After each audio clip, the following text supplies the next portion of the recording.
fictional constituency of the person in question. You understand? Also, the usage of the word native as a noun started in the 15th century, which back then meant a person born in bondage. Also, when it was used as an adjective, it meant a person bound or born into servitude or serfdom. It gives a whole new meaning to the term Native American. So that means when the Native Americans started kicking the so-called original Cherokees and these people out of their tribes, remember they kicked all the black people out, saying that they was descendants from slaves, right? But how could that be when the people kicking them out, Native Americans, are actually the slaves? It means that they were bound in servitude and serfdom. What they was actually doing was freeing up the original constituency of the tribe, of the nation, to separate the fact that they are the slave ones. That's why the slaves are the ones dealing with the casinos and shit. Because they're nothing but white people trying to set up a new business. Really. So when we say indigenous, then we're talking about originating or occurring naturally within a place. You see what I'm saying? Then we say native indigenous peoples of Siberia, for instance. But in that, like I said, originating or occurring naturally in a particular place, that's indigenous. Then they use the term native. So when we say that so that's why they did a declaration of indigenous people and not a declaration of native peoples. You see what I'm saying? You want to stay away from the term native the same way you want to stay away from the term Negro. Because like you, yes, exactly. They both basically wards of the state. You know what I'm saying?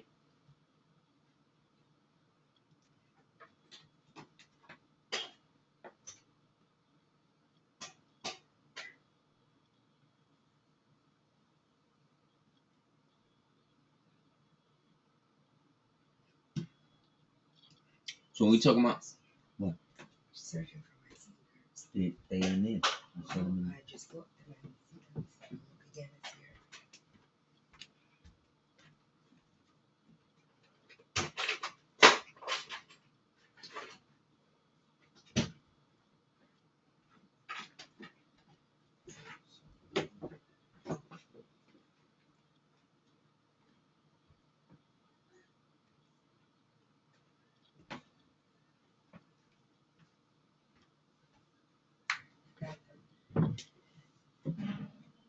Yeah, it was in the States. So when we look up white, right, we're talking about a person of a specified kind, one regarded as unfortunate. He was an unlucky white, a spirit, ghost, or other supernatural being. The synonyms for this can be a man, a person, a creature, a soul, a human, an individual. So in that, they're basically saying that these white people is like ghosts. They're like creatures or specters. That they're not really here like that. Or monsters. Also, one who is regarded as unfortunate. W-I-G-H-T. Someone regarded as unfortunate. So again, this is letting you know that something else is going on in terms of why they got to be white. W-H-I-T-E. That's them changing a designation. Let's look at this.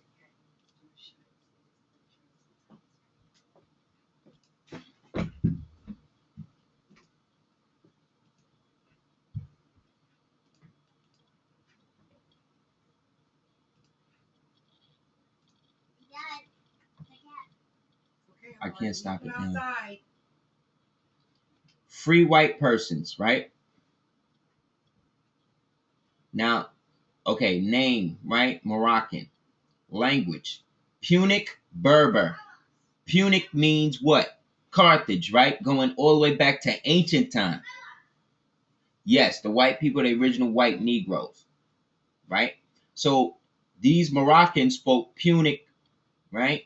Punic Berber, which means ancient Carthaginian, as well as Phoenician, Numidian, Garamantas, and a lot of other things.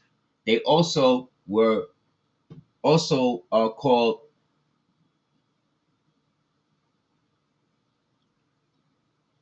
the Tamazigh or Tamazing. This is where the term amazing comes from. See, Tamazigh. Amazing, they just took the T off. That's actually a tribe of Moors. So when you say that I'm amazing and stuff like that, right? Then you have the Kaibel and the Maghrebi, right? The Kaibel Maghrebi represent those Moors that were from Eastern Europe who again traveled back over here. Then we have the Arabic Moorish Latin. Bring your shoe upstairs. The religion is Islamia, right? Or Mohammedanism, or what they call Islamism, right? The culture is Sharia, right? Which is actually another way of saying like Sharif, right? Which means sheriff or ruler.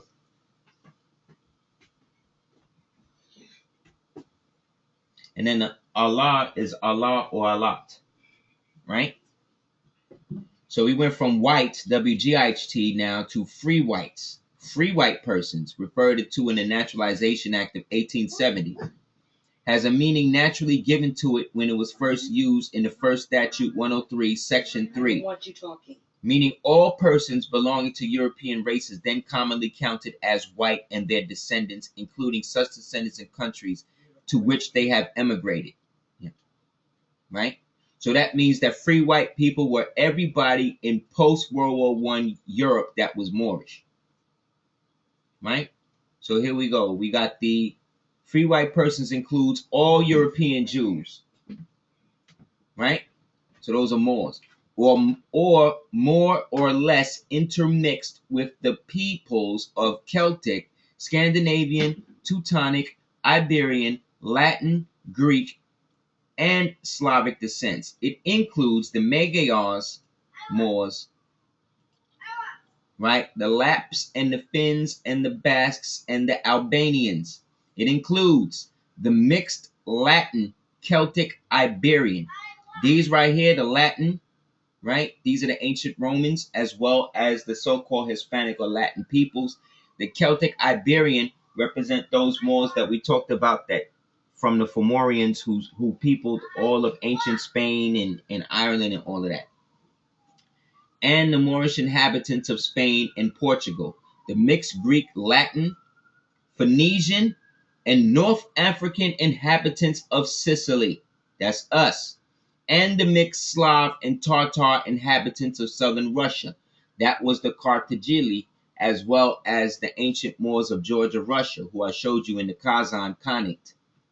The free white people does not mean the Caucasian race, Aryan race, or Indo-European races, nor the mixed Indo-European, Dravidian, Semitic, and Mongolian peoples who inhabit Persia. Persia today is Iran. So to let you know that the people who exist in Iran are actually Indo-European mixed with Dravidian, Semite, Mongol, meaning that these so-called Persians or Iranians are really an admixture of Moors and the other countries, ancient countries that mixed in with them. Assyrian of Asiatic birth and descent will not be entitled to become a naturalized citizen of the United States as being a free white person. You see? Nor a native of India who belong to the Hindu race can be a free white person. Right?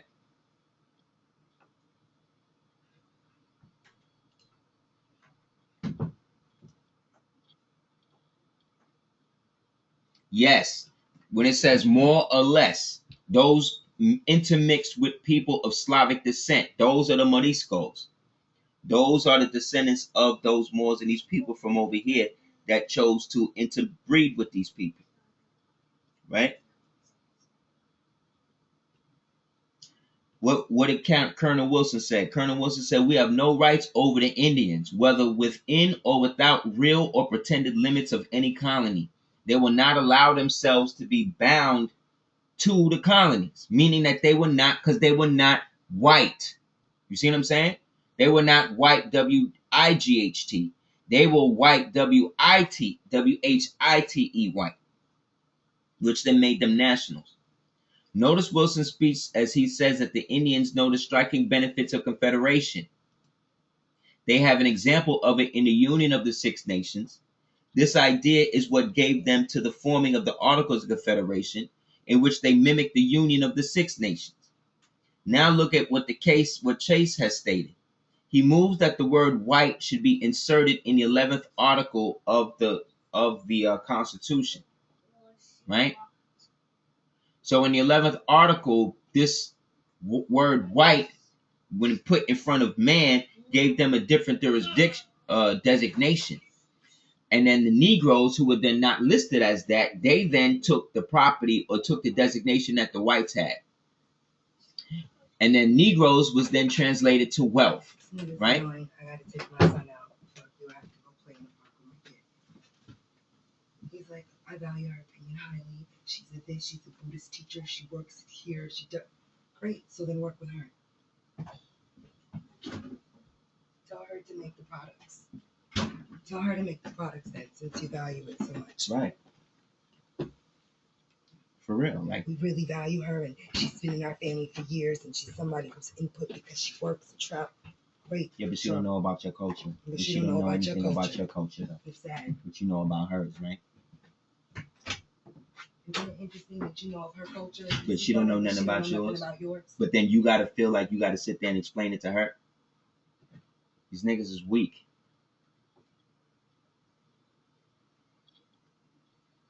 Right?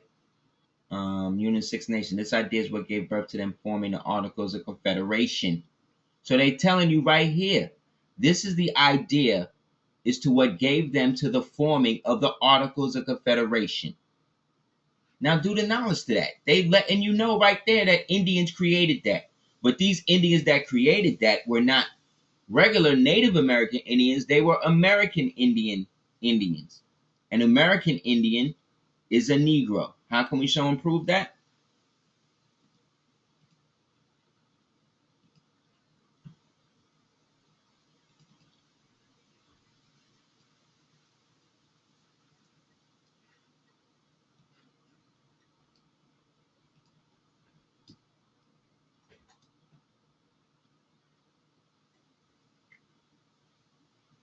Sidebar. What it is too, baby, is that you already sent them that and they said that they didn't want that. So you should make it also about that too. Like everything I sent you, you asking me for now, you already had. You told me that you didn't need it. Now that somebody else telling you you need it, now you want to go back. You guys got to really get a backbone as to which one we're going to do. Well, we don't go. Yes, people how they say they mimic the union of the Six Nations as if to separate the Six Nations, right? And the ones who created Articles of Confederation, right? Because these were varying degrees of original peoples who, by the time they actually started to deal with this white man, had a lot of their own culture downgraded. You know what I'm saying?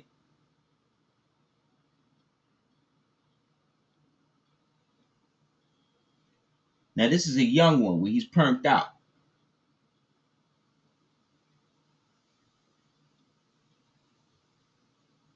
For those people that haven't seen it. These two books explicitly basically get into him being Moorish or black. Right? So here go him as a young nation. This is called a daguerreotype picture. Now the thing about daguerreotype pictures is they want you to believe that they don't know who any of these pictures are made of. Because at the time that the daguerreotype pictures were being created, they said that they didn't have a way to categorize who they was taking pictures of. So this is a way for them to get around the fact that the original person who created the camera and all of that, this dude Morse, was a Moor. The same one that created the Morse code, a Moor. And he helped with the early aspects of photography in the early Americas. So most of the people that he was taking pictures of was people within his own constituency, meaning people that look like him. So here go Lincoln, very dark skinned, another version of him when he had his little concholine in, you see? Okay?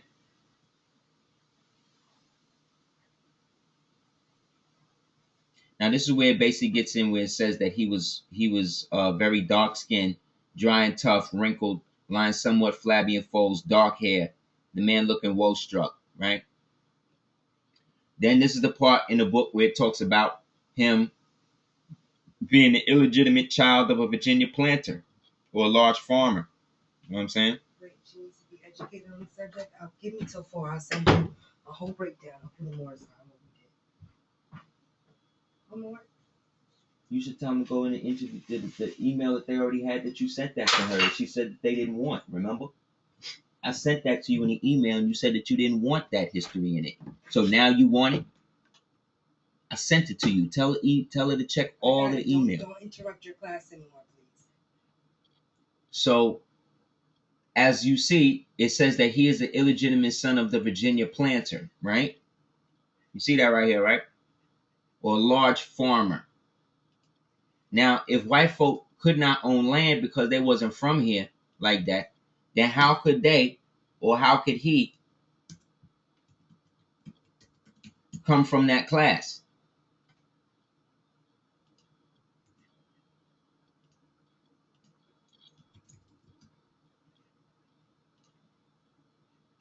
In the book that I got, she knows the emperor. Yeah, but he's fake. She knows the emperor of Japan is really not the emperor. Yeah, but she don't know who the Moors are, so what does that have to do? Exactly. Which means she don't know who you are, Charles. She don't know your culture. And you ain't telling her. You're gonna let me do it. Right? They said that the New England planters, right, were settlers from the New England colonies who responded to the invitations by the lieutenant governor, right, and subsequently the governor of Nova Scotia, whose name at the time was Charles Lawrence, to settle the lands left vacant by the Bay of Fundy campaign. This is in 1755. And the Acadian expulsion. Now we know who the Acadians are, right? 8,000 planters, roughly 20,000 families, large farmers and fishermen arrived from 1759 to 1768 to take up the offer. The farmers settled mainly on the rich farmlands of the Annapolis Valley and the southern country, what is now known as New Brunswick, but then part of Nova Scotia. Most of the fishermen went to the south shore of Nova Scotia, where they got the same amount of land that the farmers did. Many fishermen especially wanted to move there because they were already fishing off the Nova Scotia island, because they was already from there. Right there. Right? The planters were the first major group of English-speaking, right? Well, let me get to this part. So they said that he was the illegitimate son of a planter from the planters class, right? If you get my book, the Moorish Compendium, I talk about them in there because there was a book talking about the fact that they were. It was called the distinguished ancient name El and Bay. Let me see if I get the book.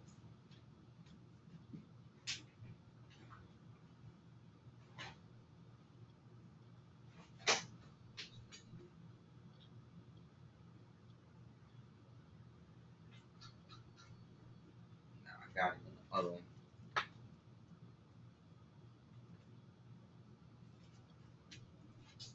Nah, I don't have that one on me. But it basically gets into that. There's a whole section in there that gets into the actual constituency of the original American Republic in that sense.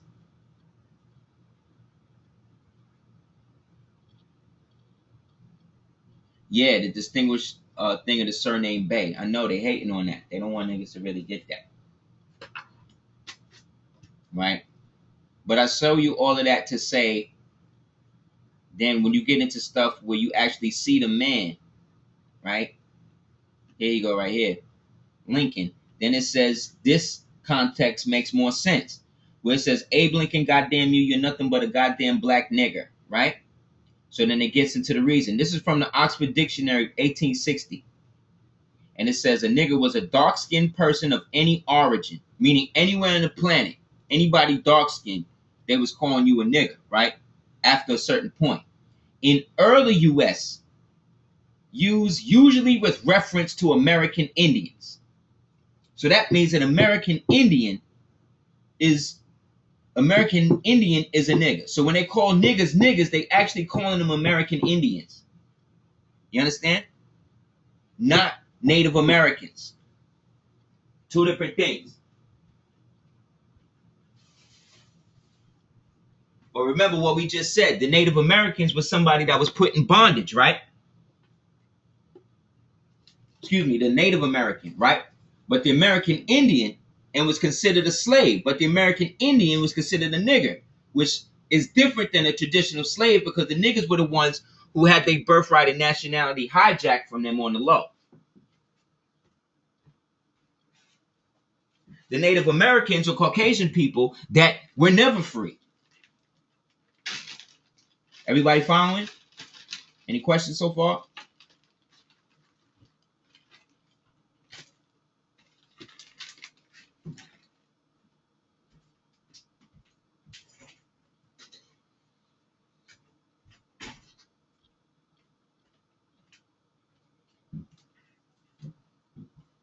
Anybody? No? Okay. Now look at what this dude wrote. He said, my paramount object in this struggle is to save the Union. And it is not either to save or destroy slavery. Right? If I could save the Union without freeing any slave, I would do it. If I could free the slaves without destroying the Union, I would do it. You know what I'm saying? So you're talking about somebody who is basically the elephant in the room.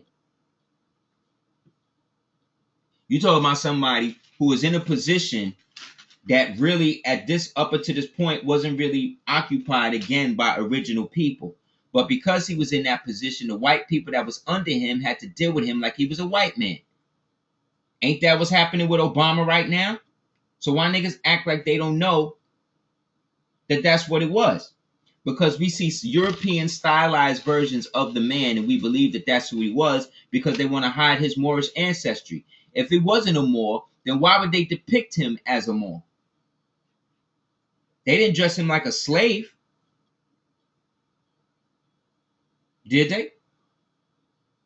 In the caricatures and stuff. They never cooned him out the way that they cooned out Obama. They made Obama, I've seen shit, look like a monkey and shit. They made this dude look straight like a Persian prince or something. Why would they do that? Then they got him wearing a crown.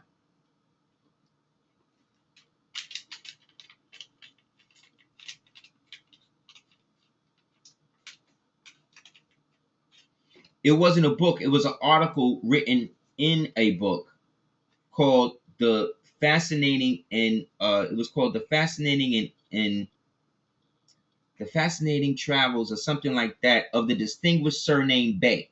And it was done by the Florida Historical Society. I have an excerpt of that clipping in the Moorish Compendium Volume 2.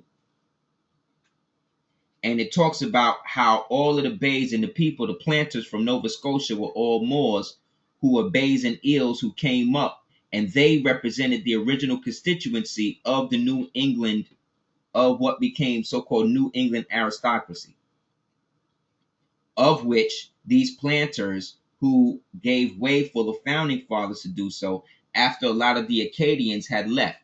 The Acadians, again, are another tribe of Moors that we'll call Arcadians, that the term, after they got displaced from their land, some of them went up into Canada, but then a lot of them went further back down into Mississippi. These Arcadians became known as Cajuns. You see?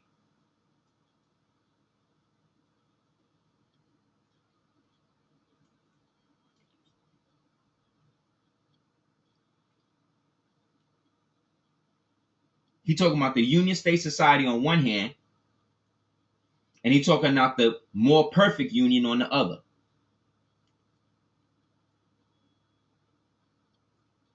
The more perfect union is the dream of America, where the Moors are unified in the means and the manner towards perfection. You know what I'm saying? That's where they really go. We're really trying to go with it. But the opposite side of that, remember, we're like Superman, and then the other United States is like Bizarro. So they're like the reverse of us.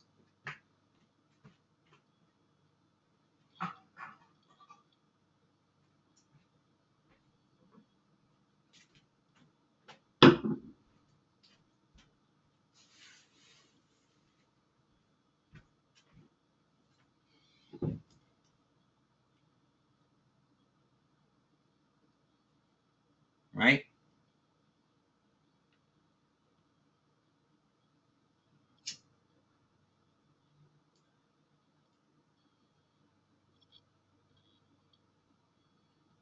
I mean, look at what they did with Michael Jackson.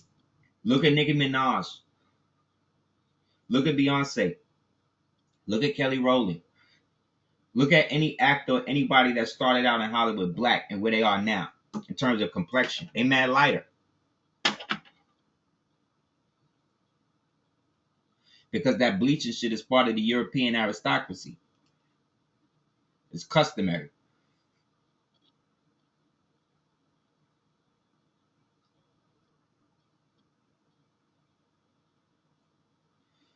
This is the also thing that was funny. All of the things with all of the coins or minted coins with original men on it, American Indians on it, go to the right. All of the fake silver nickel joints with the devils on it go to the left.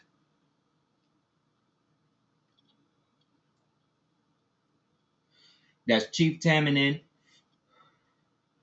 That's Black Hawk or Tupi. And then that's Abraham Africanus.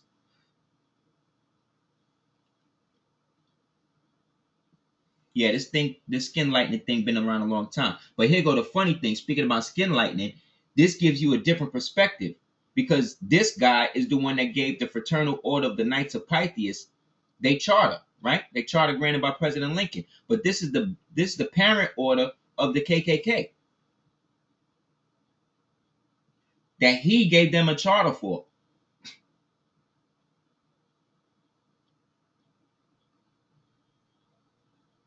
Think about that.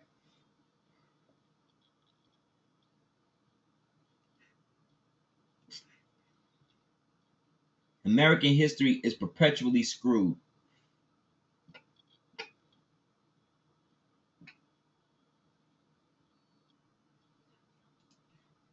See Lincoln right here? See how dark he is right here? You see? Here go Booth. Here go the people want to get rid of him.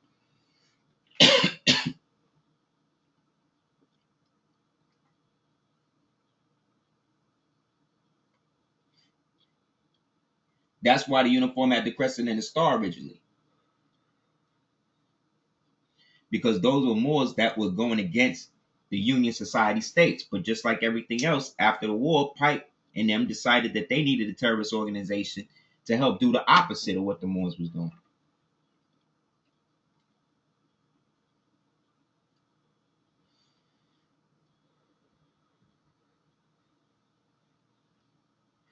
So Act 1 of the Divine Constitution says the Grand Sheik and Chairman of the Moorish America are empowered to make law and enforce laws with the assistance of the Prophet and the Grand Body of Moorish America.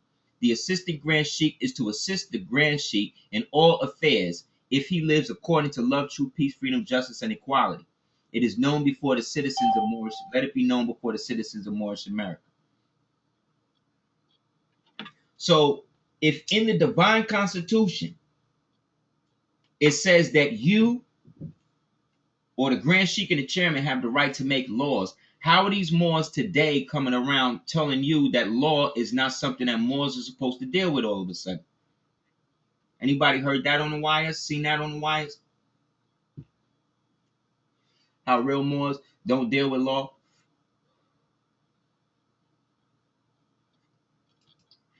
Because they can't deal with it.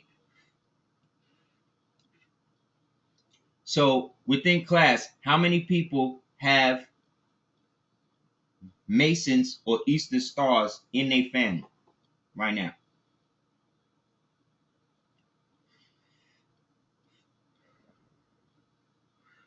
Everybody who do, just say yes, I do, or whatever. Okay. Because them niggas came, because they in our families like that, what that did to us as Moors is that they came in and created the Jacob and Esau thing. Jacob and Esau is also an allegorical story about the Moors and the Freemasons in terms of how the birthright was stolen. You understand? So the Freemasons essentially stole the birthright from the Moors. You understand? Why? Because after we civilized the devil, there were some Moors that wanted the devils to be integrated. This is the 28th degree. This is where the 28th degree comes in.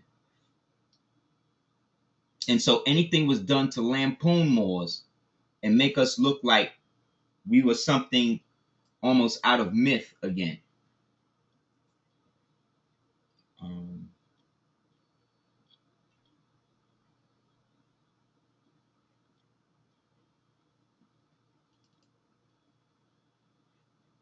Here we go.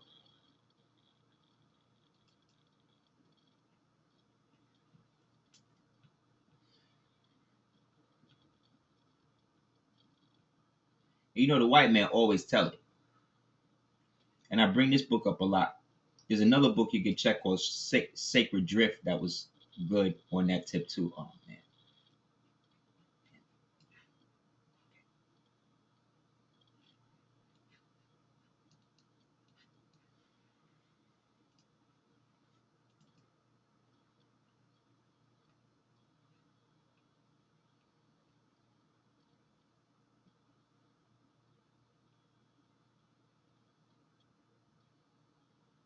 Let me get the quote. Hold up.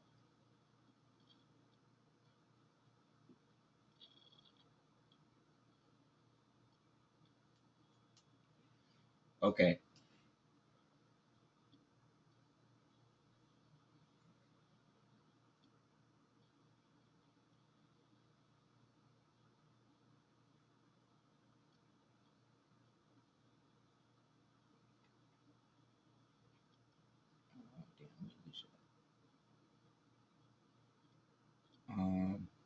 Yeah. What is known is that Secretary of State Hughes from the U.S. government attended the Pan American Conference and was made privy to this mandate, as were several other heads of state. As a result, a closed door conference between the several nations held in Geneva, Switzerland, and a labyrinth of series of discussions and negotiations began. The Geneva conferences went on for some 5 years, but the records are still kept sealed to this day. These are records we got to get. It is known that the several international banks called in their loans as a result of this potential legal threat, and the stock market crashed in 1929. So look at the series of events. Okay?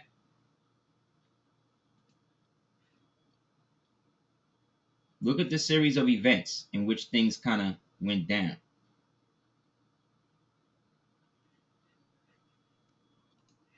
The Sultanate of the Najd was the result of the transformation of the Emirate of Radaya, right, by Abdul Aziz ibn Saud, who in 1921 declared himself sultan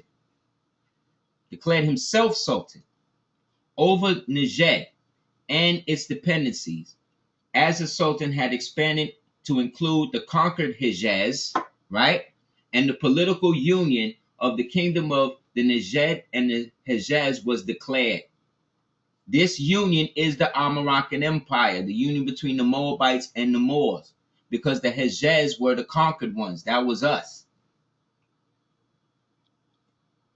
So in 1921, he declared him the Sultanate and reestablished the Islamic monarchy. In 1922, the Moorish Science Temple, in a sense, was thoroughly, by 1922, the Moorish Science Temple was thoroughly underway. By 1923, the temples and stuff was spreading all over. And the Asiatic Brotherhood was reorganizing the ancient Egyptian order of the nobles of the mystic shrine. By 1920, now let's say by 1926, he instates the sultanate, meaning that he reinstates the Islamic monarchy, right? This is the same sultan I'm talking about. I'm showing you the succession of how he was able to set stuff up. In 1926, he formally establishes again the Islamic, he declares it himself sultan in 21. By 1926, the actual sultanate is actually now put into effect, meaning that the Islamic monarchy now rules, in which sheiks and all of them have the dominant jurisdiction over people today we would call like the European monarchies per se, right? Then that's in 1926. 1927, now, what does he do? He puts out something called the Treaty of Jeddah, right? And the Treaty of Jeddah basically forces all the European monarchies to capitulate to the Sultanate of the Hejaz, and the Najd.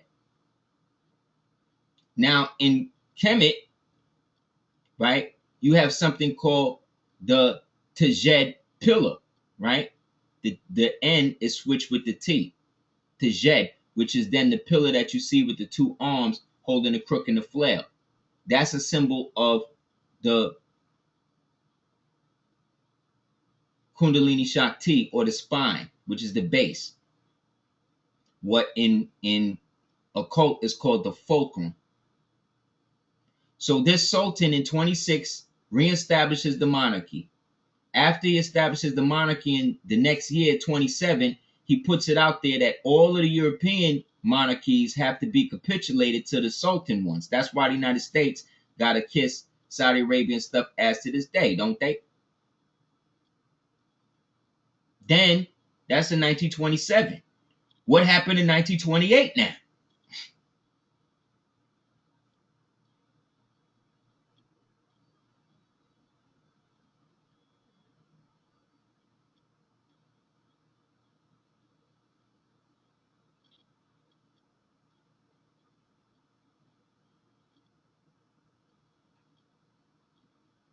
Anybody?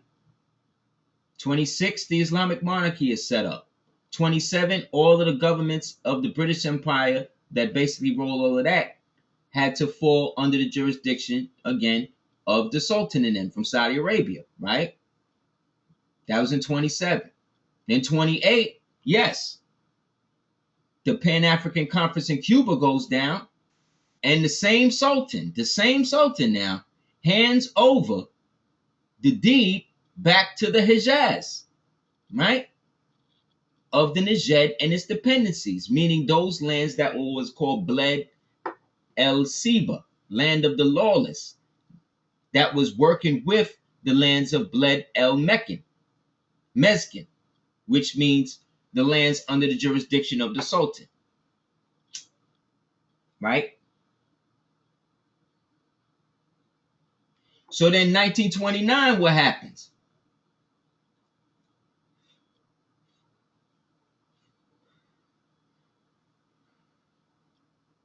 That's the end of the Roaring Twenties, and what? The start of the Great Depression. Excuse me, not the Great Depression. That's the start of that was when the bankruptcy was declared. The bankruptcy was formally declared in 1929, which is why the Geneva conferences had to be created, right? Isn't that what it said? That basically what happened in 1928 created the circumstances for the Geneva Conventions to be initiated the year after. and went on for 5 years.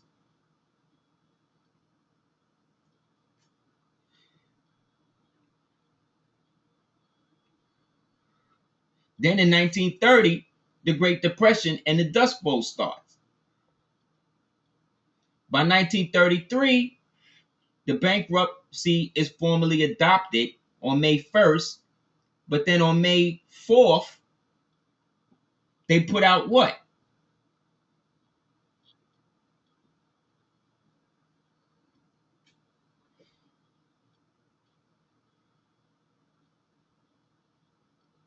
HJR 75.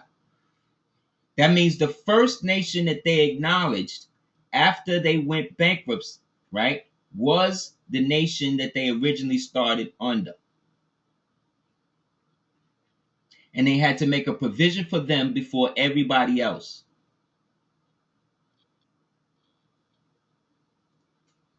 The Moorish Society of Philadelphia, Philadelphia was the capital of the country under the Articles of Confederation. So that means when they did that, they gave the recognition of the original government at its capital, at its original capital, because that was the last place that it was known to do business with the United States. The new place was now reinstated as as Mecca, which is now Chicago, after August 1st, 1928.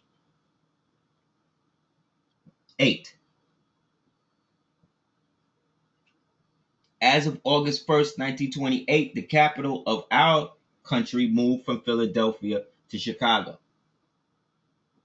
based upon the prophet being a noble of the Islamic family of the Hejaz and the Najd.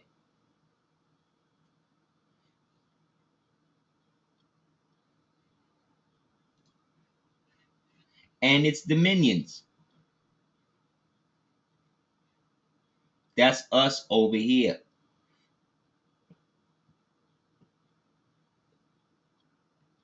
So when this happened, Moors now, the title Il and Bey went from the basic then to the sublime, because now it was recognized as a title of nobility by the government that was now in control of all of the European governments through the House of Saud.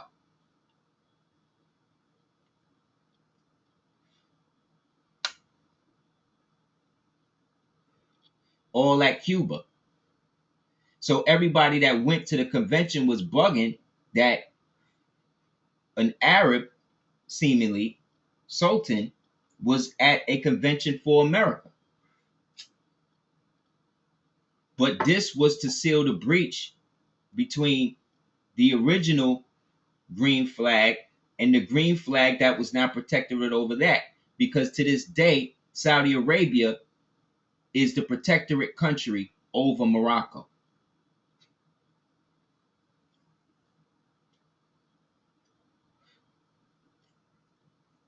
Yes, all of the Moors who were in that original government who came to use the title Il, Ali, or Bey.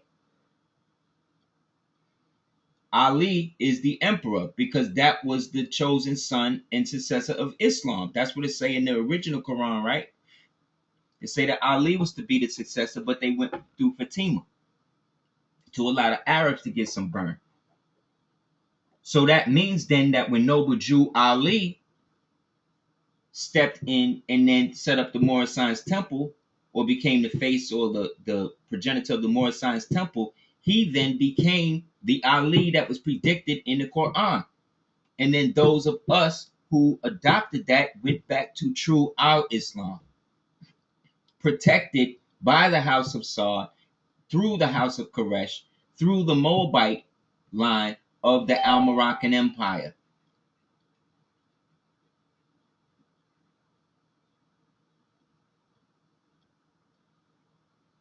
See the green flag?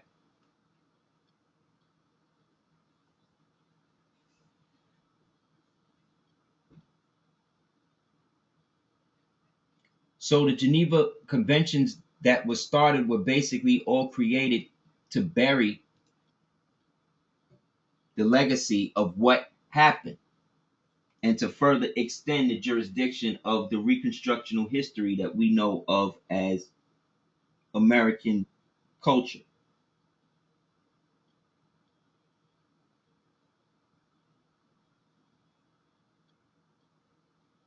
or American history.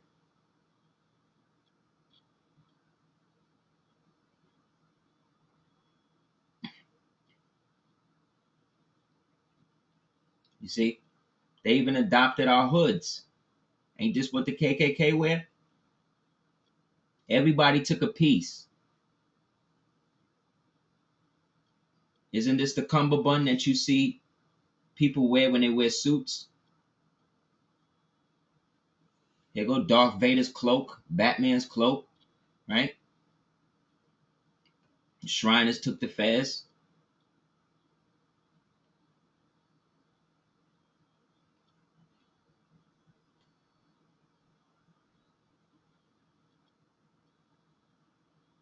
Here go the prophet around the congressman, priest in them. That was basically within the United States, but creating a place again for us within that or outside of that to allow us to be able to file and do the things we need to do without all the harassment and making it seem like we're trying to get out of something.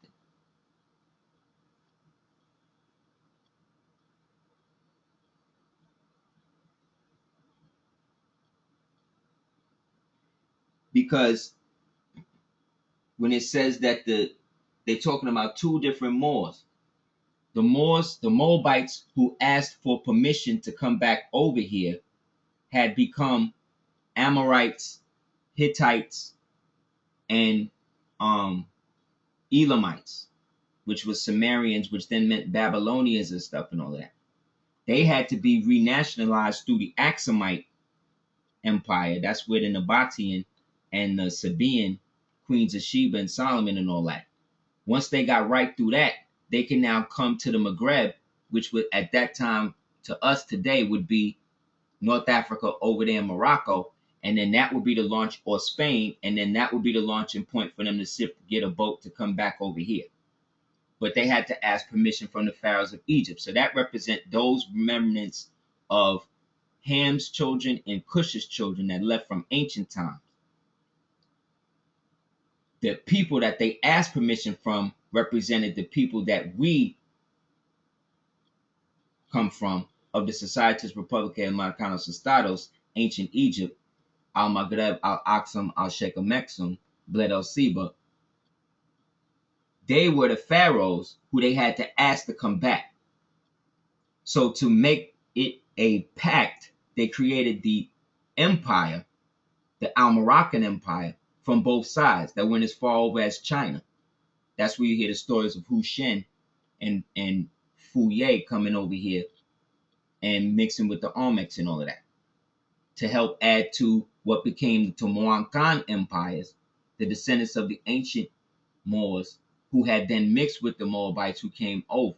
So technically, any foreign Moors that came over here were connected through this union and technically could be considered Moabites because they were the descendants of Ruth. And she was the daughter or granddaughter of Yehoshua, Emmanuel, who was the brother-in-law of, who was the son-in-law of John the Baptist, because John the Baptist had a baby with Nabatean queen Anaya, and they gave birth to Magdalene, who was a princess, who was thrown into slavery and was made a prostitute, who was then redeemed by Jesus, who then got together, had the baby, and then that's when they went to the lands of what we now call Gaul, France, and then that's when they caught the boat and came back over here and married into the Dugdamandia Empire through Anna Maria again and the Maison de Rouge. And Ethiopia, again, was the demarcation line, exactly, Crystal, between the lands that Ham had settled in and the lands that Cush. But remember, Cush and them left first to get away from the Ham line, his father, who had been struck in and came up during the Yaqub era. So he had the leprosy.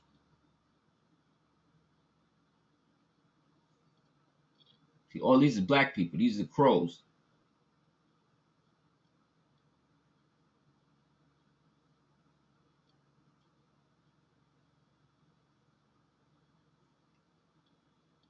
So we, being the true descendants of the line, the Grail, were sought after by the Vatican. But because we had already converted half of the Templars to the real Islam through Shrinerdom, they were bound to protect the Grail, which was us, and keep the secret of where we was. That's why they talk about Templars being over here. But those Templars that were over here were amalgamated pagans through the line of Hugh de Payon, who was the Christian knight who capitulated to Salah ad-Din and was practicing Islam in secret, while the caught up Templars who thought that the Baphomet was really and didn't know about the Muhammad, they were the ones that carried the ritualistic sex, pagan, satanic Roman shit and just added more in it for control. But that was used as the false door for those that was trying to get into the real.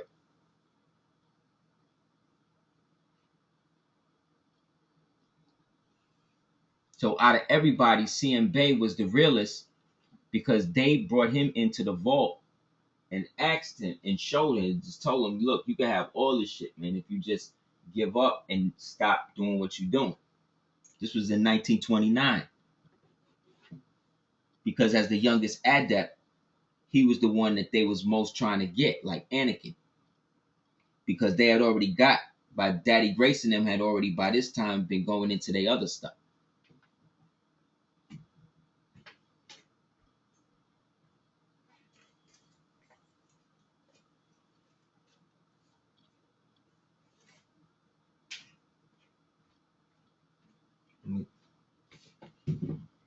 So CM Bay wrote the original Clock of Destiny. Now the Clock of Destiny that you know is only about 26 pages.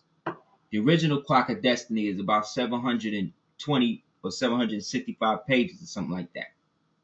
Right?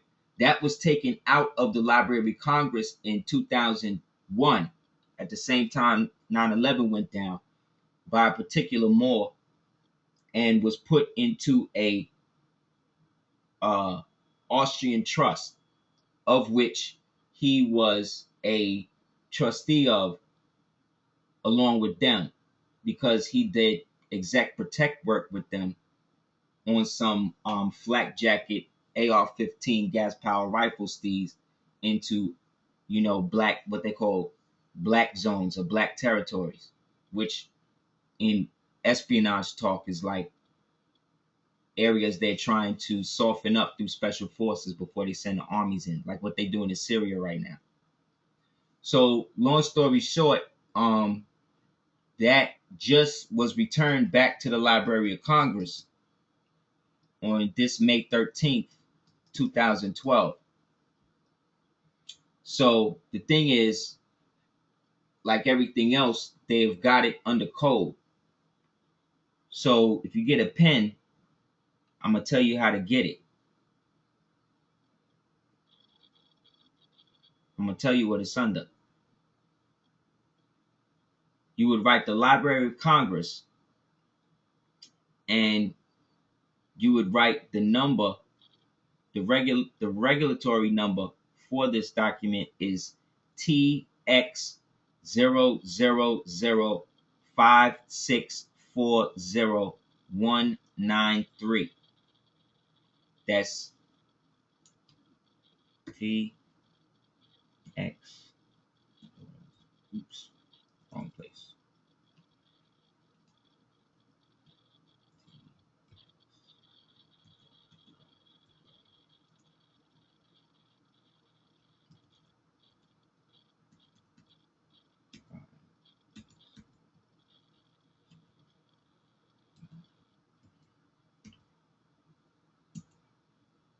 TX 00056409193. This was taken out on September 23rd, 2002. Excuse me. The name that is under is the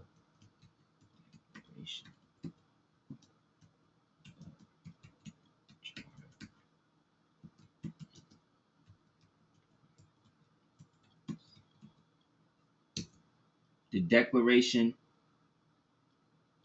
of Charter and Providence, right? The other name and who is by is the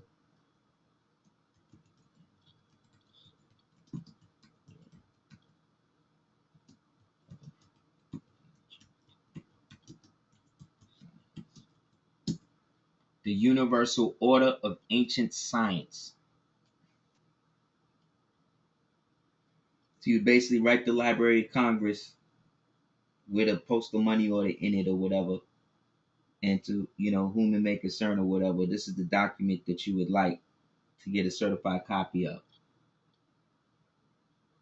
and this is how it's listed. What Moors are going to do, most Moors who would even come across this wouldn't even know. So again, you're in the 0.001.00% that actually know that this actually went down. Now that it's back in the Library of Congress, anybody can get it. But if you go there looking under Moorish science or anything like that, it's not going to be there. You see what I'm saying? You got to understand that this beast don't want to acknowledge what it has to. So it has to be made to once we reach a certain point of nationals who understand how and what to do. You know what I'm saying? Or how to be. So essentially, you would write to them and get that. And again, you write to them in your free national name. And don't mention Moorish shit at all. And you'll get it.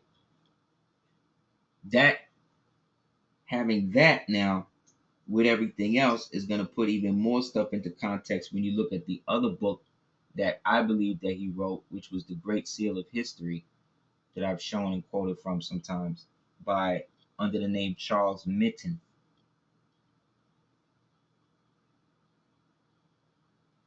Yeah, this is the Book of Secrets. This is the president's book because he was the chairman. Remember? So as the youngest chairman, he was the president of the Moorish Society of the Clock of Destiny. See what I'm saying? So he had the responsibility of maintaining the position of presiding who was going to do what. But there was some Moors that wanted to break out again and do their own thing and get money. So he excommunicated them from the Clock of Destiny because even though he was in the masonry, he was an adept. So all the masonry he knew was all stuff that he accumulated from being the youngest of all the adepts at the time.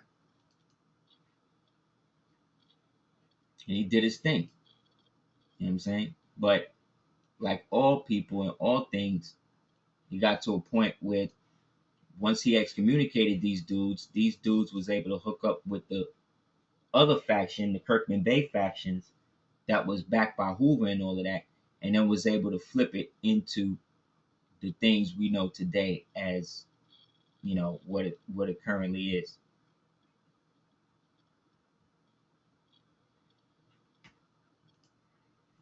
Out of all of them, he kept it the realest because one, he was the youngest, but also he was the one who rejected all of the money. Father Allah did to a degree too, but at the same time, out of all of them, I think these two specifically were the ones who brought forth, like he brought forth a way of math, of computation and alphabet, whereas he brought forth astrology back and all of that. These guys were to bring about what these guys was already laid out to do. But they didn't do that. They created their own versions. So once they had these niggas in the pocket, it was pretty much a wrap. You see what I'm saying?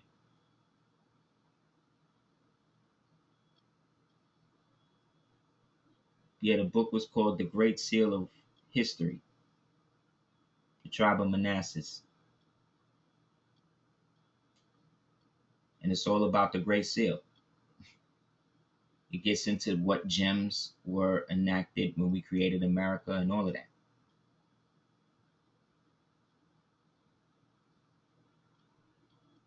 That's why we're not to be Freemasons or Shriners, because that's the anathema of what we naturally are. This was made to keep us in line, as well as to civilize the devil. You know what I'm saying? But it's organized. Moorish Science Temple was organized as its own right. So it did not need a fraternal aspect because the basic culture of it was uh, traditionally what laymen would call Freemason. It's just we lived it openly. They want to live in secret. You see? So they'll show you the Vandersea picture of the Mason with his two sons sitting on his lap, but they won't show you this.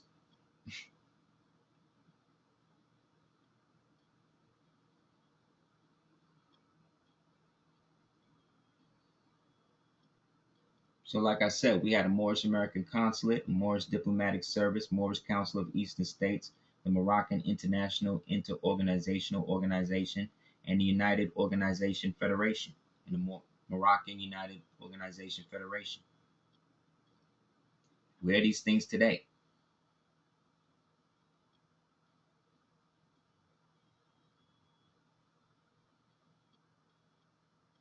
Where is it all today?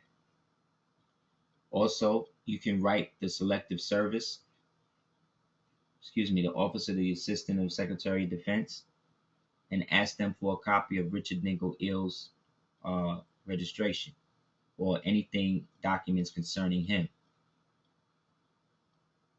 Send it in your free national name, and they'll send you a favorable reply, and they'll send you whatever they got.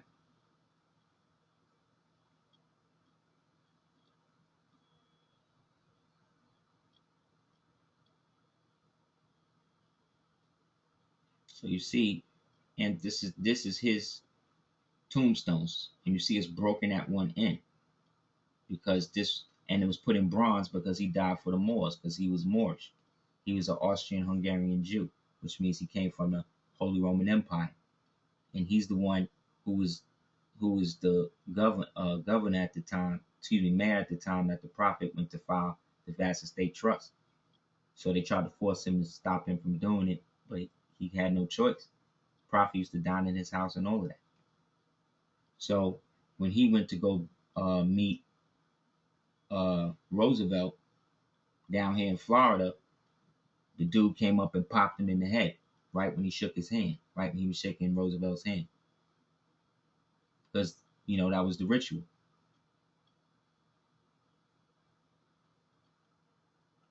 They got Jesse Jackson to get rid of Harold Washington and Whitney Young. Excuse me, Whitney Young. Yeah, Harold Washington and Whitney Young. Both of them recognized the Moors, and a lot of Moorish business was done under they reign until they was murdered by the Boule. So, like I said, traditional Moorish culture like this, we could be like this every day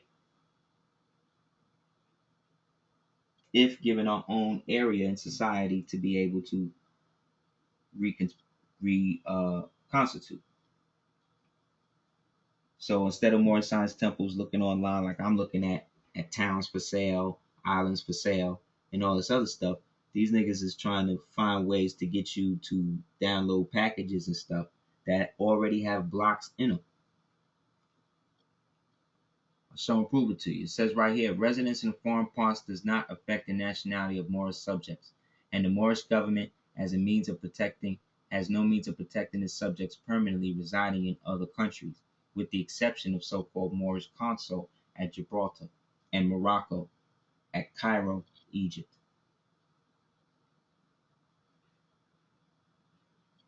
These are, however, numerous treaties and conventions between the Christian countries and the Moorish Empire.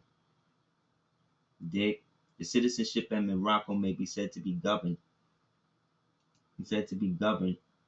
uh, by the laws pertaining to the same in other countries, with the exception that all persons residing in Morocco who cannot prove foreign citizenship or protection are considered ipso jure Moorish subjects, meaning that we're Moorish subjects by birth, by blood. Moorish subjects lost their nationality only by becoming naturalized in or protected by another country having treaties with the Moorish Empire. You see, it's the wording. Moorish subjects lost their nationality only by becoming naturalized in.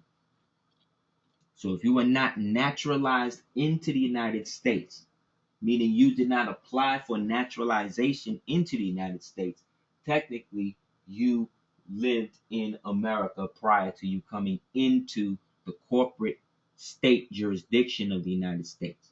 But that still had no bearing on the fact, because residence in foreign parts does not affect the nationality of Moorish subjects. You see? So, regards to what you got me registered at in your jurisdiction, when you try to stop me from telling you that I am not in that jurisdiction, what you are doing is denying me the very right that you give your own citizens, which then means that you are abrogating my religious right, because it just so happens my religion and my nationality are tied into the same thing. And really what it is you don't want the prophet's name in nothing in your state, because that means your records and shit got to bow to him. And if you bow to him, you bow to Allah, and you bow to me, because that's me. So again, you call and file a complaint, go down to the thing, and if they say, well, we're not going to do it, there's no such thing. So when you ask them, so there's no way that you file people's public notices about legal things or anything in this place. There's no recording faction in this building. That's what you're telling me, ma'am? Well, you need to give me that on a piece of paper. You need to write that down, and I need your name and your supervisor's name on this paper, because I need evidence of that, because I have a person. What you also do is you could also send somebody else down to file something miscellaneous stuff. Somebody you know that's white on some real steeds. Film it. Like, this is almost how ill you gotta get. All these little cameras and all that nowadays, little mics and all of that. You go have somebody go down there and file something right before you do. And then while they're there, you come in to file something. Take it as a social experiment. But like I said, if they won't file it there, go to another county and have them file it. Also, see if there's a way that you can get filings done by mail. And then just prepare your notarized documents or whatever, get a civil cover sheet and put it in there and have it all filed. If they send it back to you, then again, that's evidence of a default, because they abrogate in their authority, because you're not doing anything illegal. You're recording the fact that you're a religious institution. How can they not do that? That's why you ask them shit like that. So how do churches list their members? How do churches or anything like that list the fact that they have anything in the commercial world? Like, how would I know if I want to come to the crown? What's the oldest church? I would come to the public records, right? That's where it will be listed.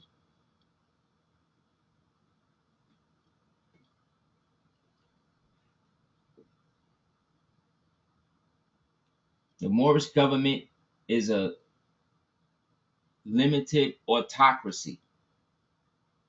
The theoretically absolute power of the subject belonging and circumscribed by the religious influences which in a measure support him as the official proletariat, which in it he is surrounded by the grand body, which is us.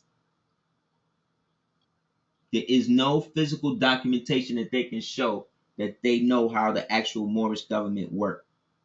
They could talk about the Moroccan government over there, but those are two different places. So, like I said, with that Library of Congress thing, you'll be able to get the real deal. You know what I'm saying? But like I said, keep it under your fez because a lot of people is going to bug out. Because most people don't even know it's back. Or it even existed in a more expanded form. So, if there's any question, anybody have any last questions?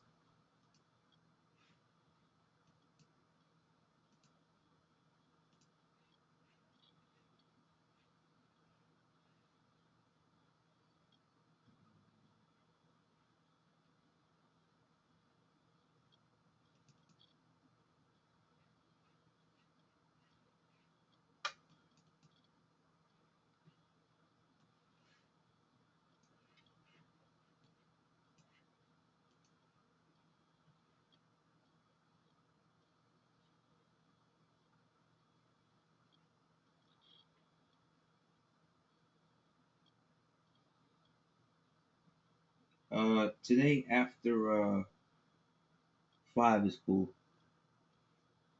Between like 5 and 7, anytime between then, probably be cool. I'll be out, but I'll have the phone.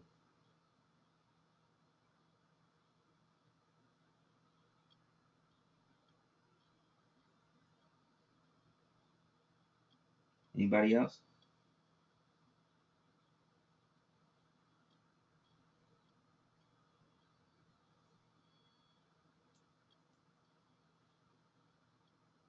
Yeah, we could do that. We could do that anytime. At any time, anybody want to do it. Any private classes or solo things to, get more specific on your specific aspect of paperwork you're doing, just let me know.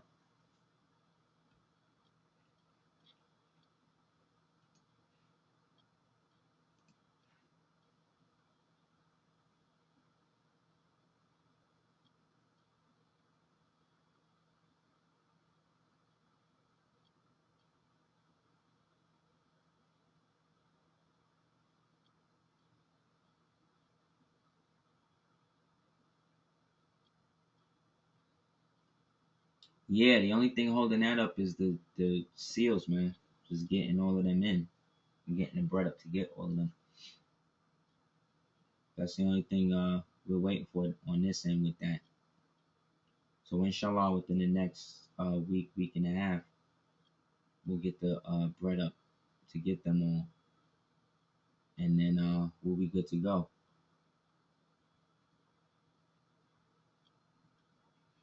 in terms of getting everybody, their actual membership applications and stuff verified, as well as setting up the individual treaties with the temples that's coming into the ecclesiastical jurisdiction.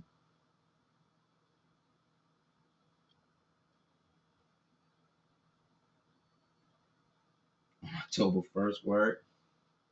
Great. So when you go in there, but we're definitely gonna have the seals ship by then. So when you go in there, you'll have the actual hereditament seals from us on the documents, having you represented as a consul and an emissary of the temple. So all of this extra shit with the name correction, I'm not even really doing it like that. I'm just telling you that I'm doing it. You know what I'm saying? I'm telling you I'm doing it, and you as the magistrate need to make that happen because I have a title of nobility that basically says you can't administer over me really at all anyway. So you got to just deal on the merits of what it is, and what it is I'm correcting something that has already been congressionally recognized. And here go the congressional record, and that's when you hit them up with HDR 75 with the raised federal seal on it. You see?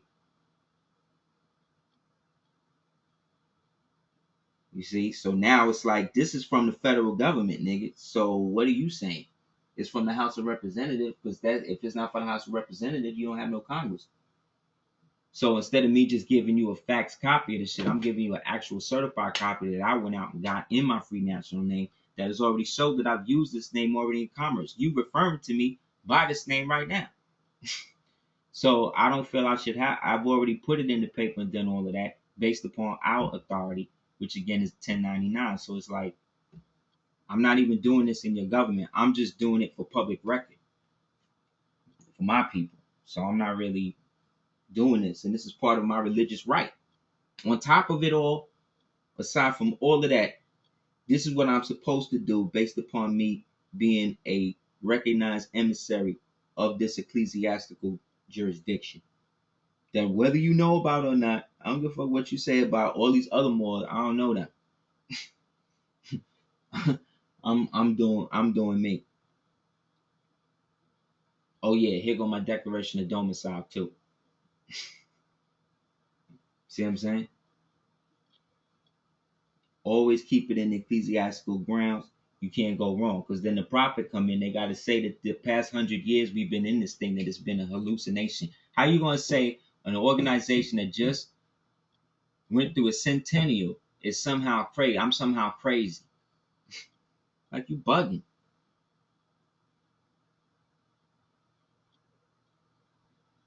So Al-Moroccan prayer is: Allah, the creator of the universe, the father of love, truth, peace, freedom, justice, and equality. Allah is my protector, my God, my salvation by night, through his holy prophet, Noble Ali. Amen. They know who the real ones are. They know who's really doing what. And there's those of them that don't like it, but know that they gotta capitulate and will look out.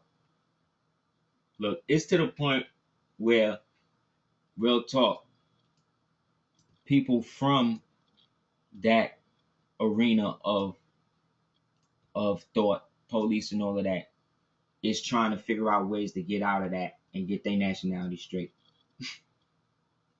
Real talk. And I'm not talking about the informants. I'm talking about black men who is online, who's police, is like, damn, I'm locked into this shit. How I'm gonna get out? It's deep, man. So again, love and light to you guys. Be safe. Keep everything that you need to keep sacred as sacred, and it will be sacred. And inshallah, you know what I mean, following the path and getting it straight is going to be able to unify and get everything straighter for us. Like I said, anybody have any more questions or want to deal with, they have a private session with their own individual process, hit me up. And that's about it, man. Inshallah, like I said, we'll have the seals within the next 2 weeks. We've already received the information that the sheik, our sheik is out here, is going to be the whole governor of all of Florida.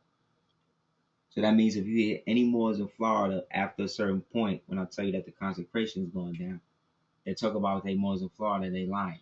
Because we, or he, has jurisdiction of anybody. So the only people whose paperwork will be registered that actually do something is going to be the shit that our temple do, out here at least.